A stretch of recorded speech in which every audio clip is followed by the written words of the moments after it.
De Don Colomba Marmion, chapitre 6, Notre croissance surnaturelle dans le Christ, 9e entretien. Tant que nous sommes ici-bas, nous pouvons toujours croître dans la grâce. Le fleuve de vie divine a commencé en nous par une source au jour du baptême, mais il peut grandir sans cesse pour la joie de notre âme qui l'arrose et féconde jusqu'à ce qu'il se jette dans l'océan divin. Fluminis impetus letificat, cevitatem Dei. Psaume 45, verset 5.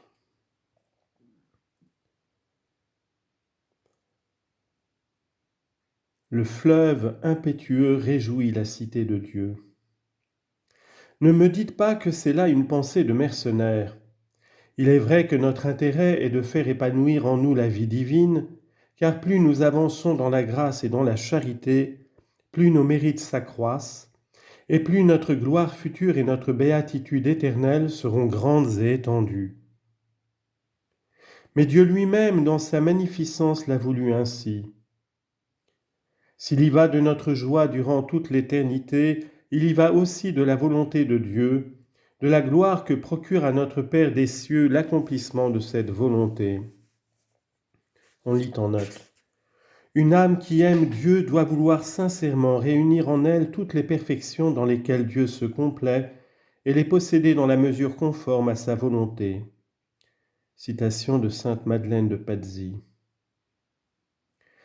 Saint Paul en ceci est un admirable modèle. Il est arrivé au terme de sa carrière. Il n'a plus que peu de temps à vivre car il attend la mort dans les prisons de Rome. Il a prêché le Christ avec une infatigable persévérance.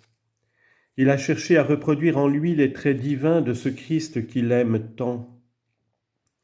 Et voici ce qu'il écrit à ses chers chrétiens de Philippe. Après tant de travaux entrepris pour Jésus, après tant de luttes subies pour sa gloire et de tribulations supportées avec cet amour ardent que rien ne pouvait diminuer, citation, « Je n'ai pas encore atteint la perfection, mais je poursuis ma course intérieure vers elle pour tâcher de la saisir, puisque j'ai été saisi moi-même par le Christ.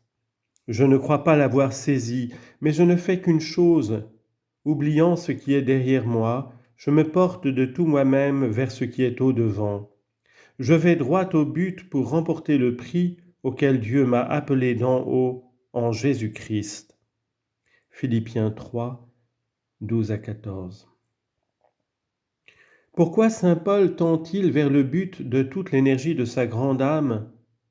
Sans doute pour remporter le prix, mais pour remporter le prix auquel Dieu l'a appelé d'en haut en Jésus-Christ.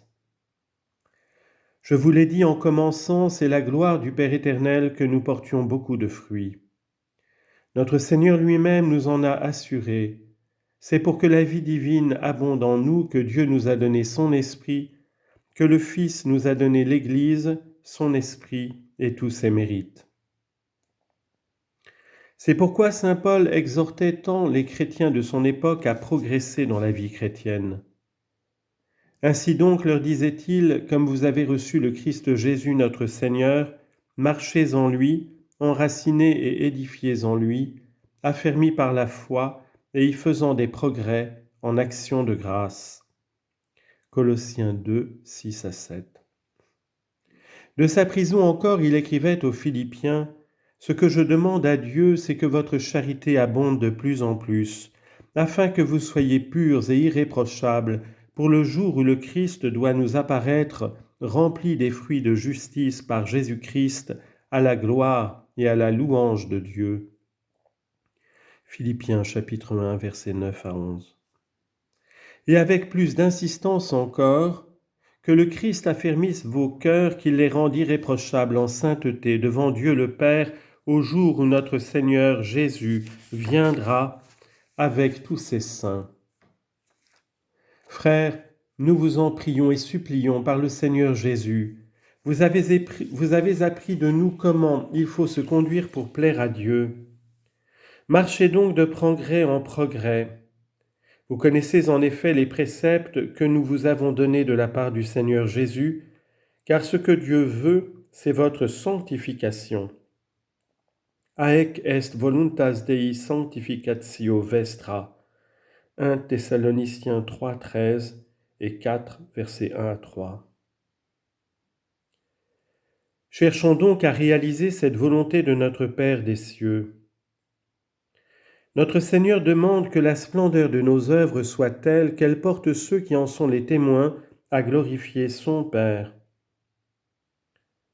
Luceat lux vestra coram omnibus ut videant opera vestra bona et glorificent Patrem vestrum qui in celis est. Matthieu 5, 16. Que votre lumière brille devant les hommes, afin qu'en voyant vos bonnes œuvres, ils glorifient votre Père qui est dans les cieux. Ne craignons ni la tentation, Dieu en fait sortir du profit pour nous quand nous y résistons, cum tentatione proventum, 1 Corinthiens 10, 13, parce qu'elle est l'occasion d'une victoire qui nous affermit dans l'amour de Dieu. Ni les épreuves. Nous pouvons traverser de grandes difficultés, subir de graves contradictions, endurer de profondes souffrances, mais du moment que nous nous mettons à servir Dieu par amour, ces difficultés, ces contradictions et ces souffrances servent d'aliment à l'amour. Quand on aime Dieu, on peut sentir la croix. Dieu même nous la fera sentir davantage à mesure que nous avancerons, parce que la croix établit en nous une plus grande similitude avec le Christ. Mais on aime alors, sinon la croix elle-même, du moins la main de Jésus qui la place sur nos épaules. Car cette main nous donne aussi l'onction de la grâce pour supporter notre fardeau. L'amour est une arme puissante contre les tentations et une force invincible dans les adversités. Ne nous laissons pas non plus abattre par nos misères, par les imperfections que nous déplorons. Elles n'entravent pas l'épanouissement de la grâce, car Dieu connaît de quel limon nous sommes formés. Cognovit figmentum nostrum. Psaume 12, 14. Elles sont la rançon de notre nature humaine et la féconde racine de l'humilité. Ayons patience avec nous-mêmes dans cette recherche pourtant incessante de la perfection. La vie chrétienne n'a rien d'agité ni d'inquiet. Son développement en nous se concilie parfaitement avec nos misères, nos servitudes, nos faiblesses, car c'est au milieu de ces faiblesses que nous sentons qu'habite en nous la force triomphante du Christ. Ut inhabitet in me virtus Christi, 2 Corinthiens 12, 9, afin qu'habite en moi la force du Christ. C'est Dieu en effet qui est l'auteur premier et principal de notre sanctification comme de notre salut. On lit en note. Que le Dieu de paix, écrivait saint Paul, vous rende capable de toute bonne œuvre pour l'accomplissement de sa volonté, en opérant en vous ce qui est agréable à ses yeux, par Jésus-Christ, auquel soit la gloire dans les siècles des siècles. Hébreux 13, 21. Fin de note.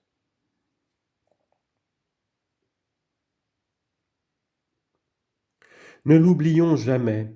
Ne nous glorifions pas, dit le Concile de Trente, comme si nous faisions tout nous-mêmes, mais Dieu est si riche en miséricorde qu'il veut récompenser les dons qu'il met lui-même en nous.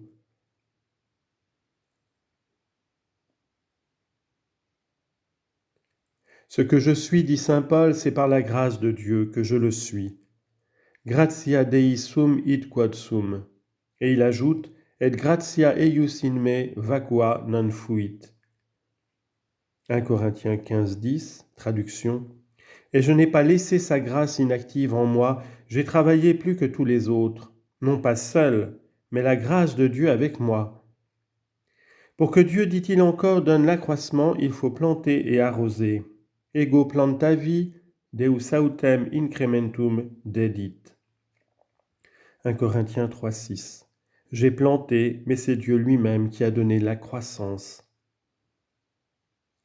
Visons donc de toute l'énergie de notre être par l'exercice méritoire des vertus, surtout des vertus théologales, et par cette disposition foncière de tout faire pour la gloire de notre Père céleste, visons, dis-je, à laisser l'action de Dieu et de l'Esprit Saint s'épanouir en nous avec le plus de liberté possible. C'est par là que nous croîtrons dans le Christ qui est notre tête. Tendons-y parce que nous y avons été appelés par le Christ Jésus. In quo et comprehensus sum a Christo Jesu. Philippiens 3, 12. S'arrêter sur le chemin de la sanctification, c'est pour l'âme reculer. D'autre part, nous pouvons toujours avancer tant que nous sommes ici-bas. Comme le disait notre Seigneur de lui-même, il faut que j'accomplisse les œuvres de celui qui m'a envoyé pendant que le jour luit, car la nuit venue, personne ne peut plus agir. Jean 9, 4 à 5. Seule, en effet, la mort mettra un terme à ces ascensions du cœur qui se réalisent dans cette vallée de larmes. Psaume 138, versets 6 et 7. Puissions-nous être parvenus alors à l'âge de la perfection du Christ, à cette plénitude de vie et de béatitude que Dieu a voulu pour chacun de nous en nous prédestinant dans son Fils bien-aimé. Donec occuramus omnes in virtum perfectum in mensuram etatis plenitudinis Christi. Éphésiens 4, 13. On lit en note. Nous croyons utile de terminer cette conférence par un coup d'œil très rapide sur l'ensemble de l'organisme surnaturel. Cette large vue synthétique achèvera de marquer l'ordre des différents éléments qui constituent la vie de l'enfant de Dieu. Dans ce but, nous ne pouvons mieux faire que de regarder pendant quelques instants la personne même de notre Seigneur, puisqu'il est notre modèle. En vertu de la grâce d'union hypostatique, le Christ Jésus est, par nature, le propre Fils de Dieu. Nous devenons enfants de Dieu par la grâce d'adoption. Dans le Christ, la grâce sanctifiante existe en plénitude.